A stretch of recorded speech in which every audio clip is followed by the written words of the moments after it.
Nous sommes de retour dans votre édition du 29 avril 2022 du live de TV Finance. Merci beaucoup si vous nous rejoignez à l'instant. Comme convenu, on va suivre les tout premiers échanges à la Bourse de Paris avec notre invité Antoine Quesada. Antoine, je vous le rappelle, est formateur et coach chez AQTS.fr.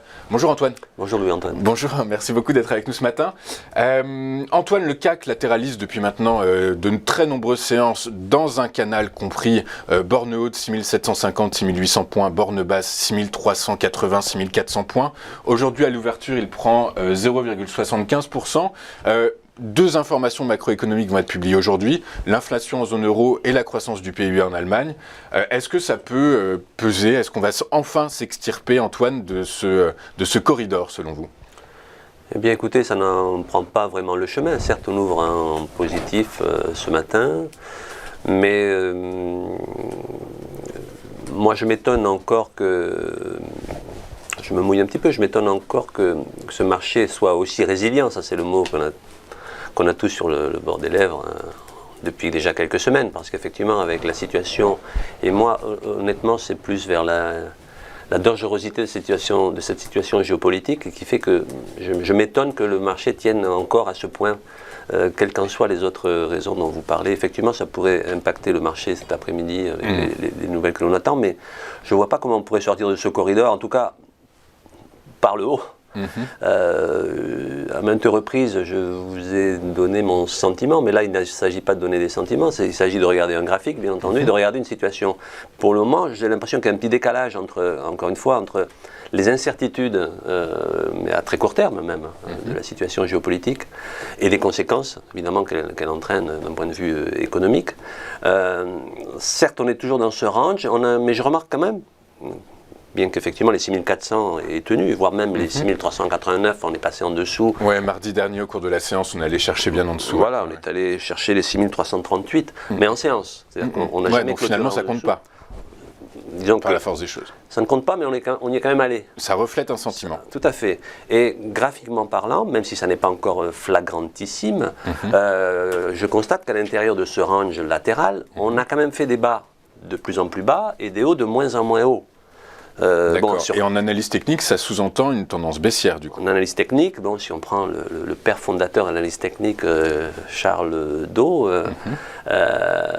oui, une tendance baissière, on fait des bas de plus en plus bas et on fait des hauts de moins en moins hauts. Et donc il est vrai que le dernier point haut du 21 avril, à 6757 points, donc il est moins haut que les 6829, c'est-à-dire le plus haut que l'on a ici en haut de ce biseau ascendant en bleu. Et le dernier plus bas en date, le 27 avril, donc les 6338, reste quand même un bas, plus bas que le précédent, qui lui était à 6424, le 12 avril. Donc la question maintenant, est-ce que le marché va être capable de faire un haut plus haut que le haut précédent? Dans ce cas-là, je pourrais vous dire qu'on reste bien évidemment dans ce range latéral et que la tendance n'est pas encore baissière. Donc le plus haut précédent, comme je viens de le dire, ça serait à ce moment-là les 6757 points. Donc dans un premier temps, c'est-à-dire aujourd'hui, est-ce qu'il faut qu'aujourd'hui le CAC clôture au-dessus des 6757? Ah non, pas aujourd'hui, on est beaucoup trop loin, mais c'est le plus haut. Parce que là, votre graphique, c'est un graphique en daily, c'est du journalier. C'est des chandeliers japonais journaliers. Alors pour aujourd'hui,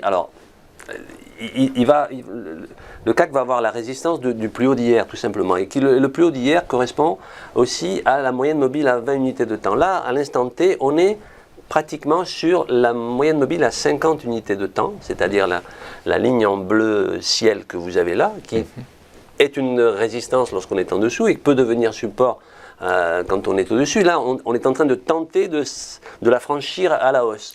Donc, dans un premier temps, la première résistance en intraday pour aujourd'hui, ça serait la zone des plus hauts d'hier, ça serait les 6575. Alors, on a fait, hier, on est allé légèrement, alors j'essaie de vous retrouver ça. Donc le plus haut, non c'est bien ça, 6575, parce que rappelez-vous, hier on a eu une séance assez atypique, on est parti fortement à la hausse, on est redescendu et au final on a clôturé à peine en dessous de l'ouverture, on a fait une espèce de toupie, un doji avec un tout petit corps, il y avait quand même un corps, donc c'est quand même un marché qui traduit beaucoup d'hésitation, malgré qu'il soit résilient comme je l'ai dit, parce que les fameux 6004 tiennent et tiennent encore, mais Peut-être qu'on ne va pas avoir la cassure violente que l'on est en droit d'attendre lorsqu'on passe beaucoup de temps à l'intérieur d'un canal, mais peut-être que ça va être une baisse en pente douce dans un premier temps. En tout cas, le fait d'avoir fait des bas plus bas que les bas précédents va dans ce sens, même si ça n'est pas très violent pour le moment. Mais encore une fois, j'ai du mal à être optimiste sur ce marché pour les raisons que je viens d'évoquer. Qui sont des raisons donc géopolitiques principalement, et techniques aussi, donc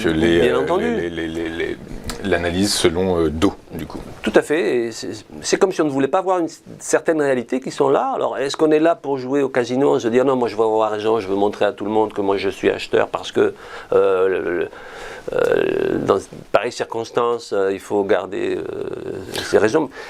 J'ai l'impression qu'on se masque une certaine réalité, qu'on se voile un peu la face sur l'ampleur du risque qui existe, alors que les marchés, par définition, n'aiment pas le risque. C'est ça qui m'étonne le plus dans cette situation, ce décalage entre une situation qui peut très vite se dégrader et un marché qui, lui, semble dire, bon, même pas peur. D'accord. Même pas peur, mais bon, c'est fondé sur quoi Quand on va au casino, on peut se dire, je suis optimiste, je vais gagner, mais c'est fondé sur quoi quand on va au casino ?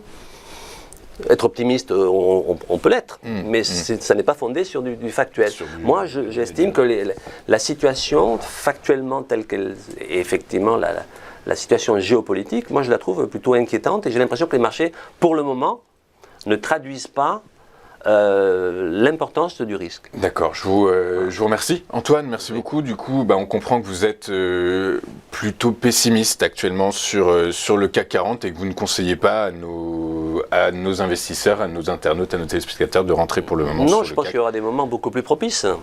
L'important, c'est pas d'avoir raison ou tort sur ce que l'on va faire, c'est d'attendre des signaux flagrants qui vous disent que le marché a choisi son chemin. Okay. Sinon, et pour l'instant, donc il latéralise, donc il n'a pas choisi son chemin, sauf si éventuellement la probabilité, selon l'analyse de M. Do, soutient une probabilité de baisse actuelle. Et pour le moment, on est dans ce milieu de range, pour revenir au range, et Okay. À mon avis, il sera très difficile de faire un haut plus haut que le haut précédent, c'est-à-dire les fameux 6757, pas pour aujourd'hui bien entendu, mais dans les jours qui viennent. Et je pense qu'on va au mieux latéraliser, au pire partir à la baisse. Partir à la baisse. Merci Antoine d'avoir été avec nous ce matin. Je rappelle que vous êtes coach et formateur chez AQTS.fr. On va marquer une nouvelle pause et juste après, on sera avec Thomas Andrieux, Thomas qui nous présentera ses Market Movers. A tout de suite sur TV Finance.